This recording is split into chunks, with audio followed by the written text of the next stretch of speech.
Hello friends, पुणी एक नुआ वीडियो रे आपण मानकु स्वागत।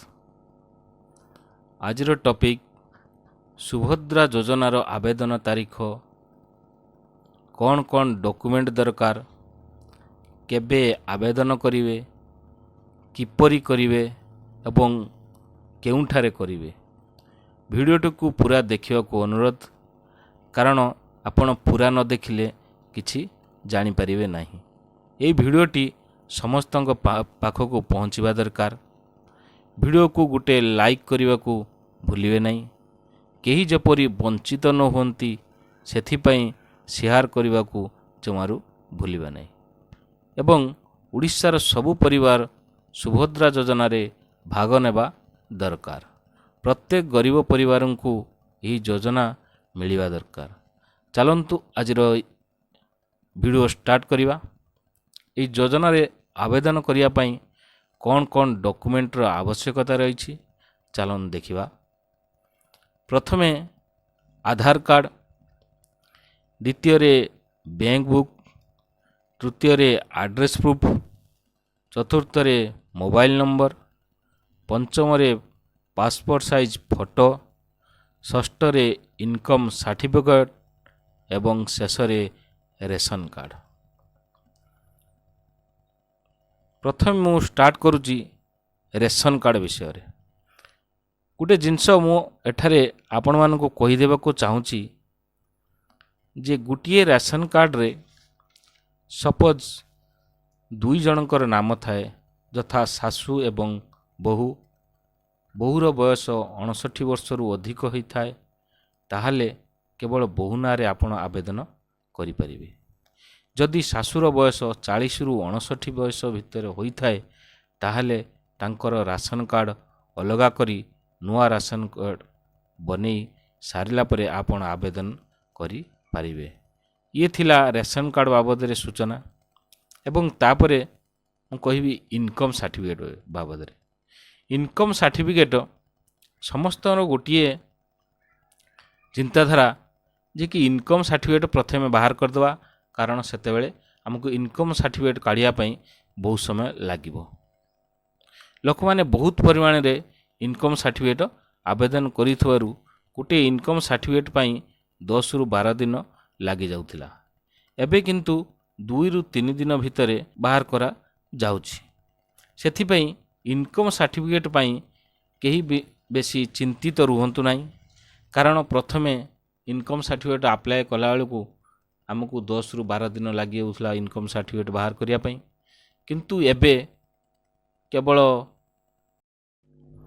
जबे फुल प्रोसेस सुभद्रा योजनार आसीजिवो, वेबसाइट खोलीजिवो, कौन कौन डॉक्यूमेंट दरकार एवं कहार इनकम सर्टिफिकेट दरकार जना पड़ीजिवो, सेतेबेले आपण इनकम सर्टिफिकेट आवेदन कले चलिबो।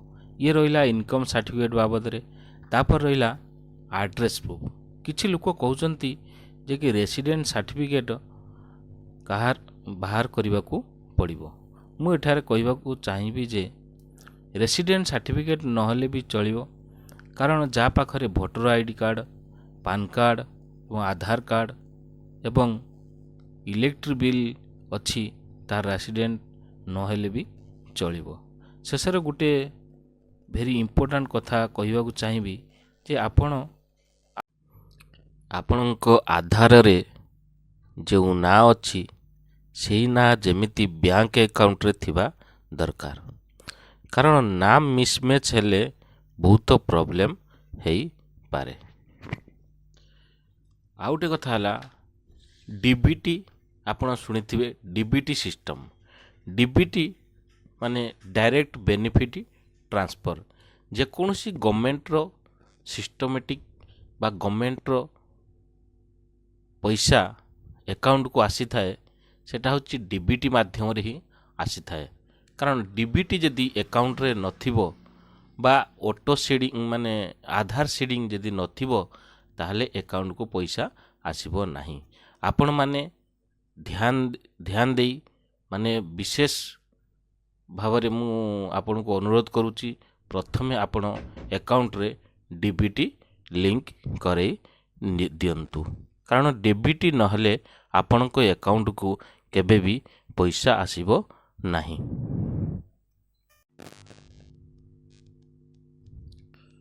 ବର୍ତ୍ତମାନ ଇନକମ୍ ରେସିଡେଣ୍ଟ ଉପରେ ଅଧିକ ଫୋକସ୍ ନ ଦେଇ ପ୍ରଥମେ ନିଜର ଆଧାର ଏବଂ ବ୍ୟାଙ୍କ ଆକାଉଣ୍ଟକୁ ଠିକ୍ କରି ରଖନ୍ତୁ।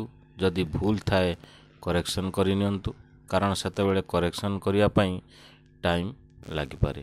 ତା ସହିତ ଆଧାର ସିଡ଼ିଂ ହେଲା ସବୁଠାରୁ ବଡ଼ କାମ। ଆପଣମାନେ ଦେଖିଥିବେ କାଳିଆ ଯୋଜନା ବେଳେ ଆବେଦନ ହେଉଥିଲା, ସେତେବେଳେ ଲୋକମାନେ ଦେଉଥିଲେ ଗୋଟେ ଆକାଉଣ୍ଟ ଏବଂ ପଇସା ଆସୁଥିଲା ଅନ୍ୟ ଏକ ଆକାଉଣ୍ଟକୁ। ଅନ୍ୟ ଆକାଉଣ୍ଟକୁ ପଇସା ଆସିବାର କାରଣ ହେଲା ଆଧାର ସିଡ଼ିଂ। ଯେଉଁ ବ୍ୟାଙ୍କରେ ଆଧାର ସିଡ଼ିଂ ହେଇଥିବ ସେହି ଆକାଉଣ୍ଟକୁ ପଇସା ଆସିବ। ସେଥିପ୍ରତି ଆପଣମାନେ ଧ୍ୟାନ ଦେବା ଦରକାର। କେବଳ କେଉଁ ଆକାଉଣ୍ଟରେ ଆଧାର ସିଡ଼ିଂ ହୋଇଛି ସେଟା ଜାଣିବା ଦରକାର। ଇଏ ରହିଲା ସୁଭଦ୍ରା ଯୋଜନାର ଆପଣଙ୍କ ପାଖରେ ସବୁ ପ୍ରକାର ସିଷ୍ଟମେଟିକ୍। ଯଦି ଆପଣମାନେ କିଛି ଏଥିରେ ବୁଝିବାରେ ଅସମ୍ଭବ ହୋଇଥିବେ ତାହେଲେ କମେଣ୍ଟ ମାଧ୍ୟମରେ ଆମକୁ ଜଣାନ୍ତୁ। ଆମେ ସେ ବିଷୟରେ ଅନ୍ୟ ଏକ ଭିଡ଼ିଓରେ ଆପଣମାନଙ୍କୁ କ୍ଲିଅରିଟି ଭାବରେ କେମିତି ଆପଣ ବୁଝିପାରିବେ, କ'ଣ କ'ଣ ଡକୁମେଣ୍ଟ ଦରକାର, କେମିତି କ'ଣ ହେବ, ଆମେ ଆପଣଙ୍କୁ ଅନ୍ୟ ଏକ ଭିଡ଼ିଓରେ ଆଣି ପହଞ୍ଚେଇବୁ। ରହିଲୁ, ନମସ୍ତେ, ଜୟ ଜଗନ୍ନାଥ।